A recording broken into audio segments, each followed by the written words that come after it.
আওয়ামী লীগ সম্ভবত ইতিহাসের একটি ভয়ঙ্কর ঝুঁকি নিতে যাচ্ছে। বাংলাদেশে যে সকল আওয়ামী লীগ নেতৃবৃন্দ রয়েছেন তারা নড়াচড়া করছেন। তাতে আমেরিকাতে, এবং ইংল্যান্ডে যে সকল কথাবার্তা শুনলে যেগুলো মনে হচ্ছে যে তারা খুব দ্রুত দেশে ফিরবেন। এটি কয়েকটি স্তর কাজগুলো করবেন এবং তারা আইনের কাছে নিজেদেরকে সমর্পণ করবেন। যখন তারা এই আইনের কাছে নিজেদেরকে সমর্পণ এই সময়টাতে বাংলাদেশের টোটাল বিচার ব্যবস্থা রীতিমতো আন্তর্জাতিক চাপের উপর। যে সকল নেতৃবৃন্দ এই মুহূর্তে দেশের বাইরে আছেন, ধরুন রাষ্ট্রমন্ত্রী ডক্টর মোমেনকে যদি কেউ নাজেহাল করার চেষ্টা করে কোনো আইন আদালত কোর্ট কাছারিতে, সঙ্গে সেটা পৃথিবীতে ভাইরাল হয়। দ্বিতীয়ত আমরা যেটা বোঝার চেষ্টা করছি এখন যে তাদের জীবনের সবচেয়ে বড় ভুল হয়েছে, সবচেয়ে বড় ভুল হয়েছে যে মবের ভয়ে গণভবন থেকে হেলিকপ্টারে করে হাসিনাকে দিল্লিতে পাঠানো হয়। এই কাজটি আওয়ামী লীগের যে সবচেয়ে বড় ভুল। হাসিনা যদি থাকতেন এবং সেক্ষেত্রে যদি গণভবন ভেঙে লোকজন ঢুকতো, সেনাবাহিনী যদি তাদের দায়িত্ব পালন করতে না পারে, সেনাবাহিনী ডিসব্যান্ড হয়ে যায়। সেই ঝুঁকি সেনাবাহিনী কোনোদিন নিত।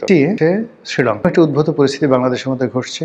রাজাপাকসে সেনাবাহিনী হেলিকপ্টারে করে এদের একটা বেজে নিয়ে গেছে। তো নিজেদের একটা বেজে নিয়ে গেছে এবং সেখানে তারা কিছুদিন ছিল। সেখান থেকে তারা আবার নির্দিষ্ট সময় সে ধরুন ডক্টর শিরিন শারমিন চৌধুরী, রহিম তো এখনো পর্যন্ত সেই সেনাবাহিনীর তত্ত্বাবধানে আছে। তো শেখ হাসিনা থাকতে শব্দ করতে পারত।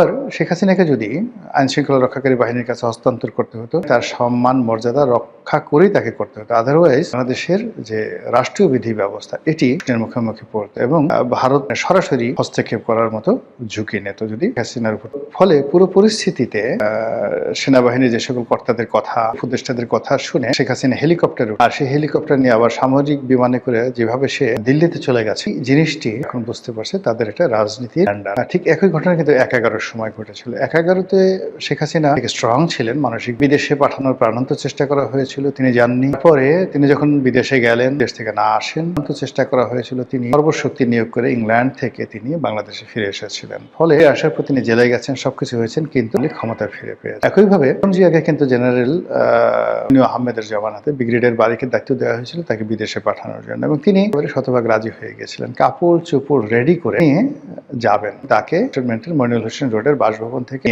তারপরে শেষে বিমানবন্দরে পৌঁছে দেবেন ব্রিগেডিয়ার বাড়ি। এই কথাগুলো আমার বলা না, ব্রিগেডিয়ার বাড়ির টেলিভিশন টক শোতে তিনি এই কথাগুলো বলেছেন প্রকাশ্যে। বেগম জিয়া যাবেন ঠিক এই সময়টাতে পাগলা মেজর আছেন একটা, মেজর আক্তার, বিএনপি থেকে বহিষ্কৃত, জামাতে গেছে। আজকে বিএনপি যে ক্ষমতা, কিন্তু সেই মেজর আক্তারের মানে সময় হয় কি, আমরা সবসময় তেলবাজ দেখে পছন্দ, যে হুজুর হুজুর করে তাকে খুব পছন্দ, কিন্তু আমার সঙ্গে যে বেয়াদবি করে কখনো কখনো তার কারণে যে আমার জীবন বাঁচে। আজকে তারেক রহমান সাহেব ক্ষমতায়, প্রধানমন্ত্রী, যদি সেই দিন মেজর আক্তার এই ভূমিকাটা না নিতে, তাহলে তারেক রহমান সাহেবের আসা হতো না, আর জিয়ারও বাংলাদেশে আসা হতো। জীবন তাদেরকে লন্ডন আমেরিকায় থাকা কথা মানে মেজর আক্তার বলেনি, মানে আক্তার সাহেব আমাকে বলেছে। বাট আমি যখন এটা ব্রিগেডিয়ার বাড়ির মুখ থেকে শুনছি, যে টেলিভিশন তিনি বলেছেন যে রওনা করলাম জিয়া কাপড় চোপড় করা, সে তারেক রহমান সাহেব এই ঘটনা জানেন। মেজর আক্তার ঢুকেছেন সেখানে হন্তদন্ত, ঢুকে তিনি এই অবস্থা দেখে তিনি অবাক হয়ে গেছেন। তিনি ম্যাডামকে বললেন যে ম্যাডাম, শুরু করছেন আপনি যদি চলে যান রাজনীতি থেকে বাংলাদেশে আসতে পারবেন, বিএনপি থাকবে, বিএনপির কোনো লোক আর জীবনে কখনো অর্গানাইজ হতে থাকবে, আপনি যেতে পারবেন না, মরে গেলেও যেতে পারবেন, আমার লাশের উপর দিয়ে যেতে। ডায়ালগ, আমার লাশের উপর দিয়ে যেতে। একটা ভালো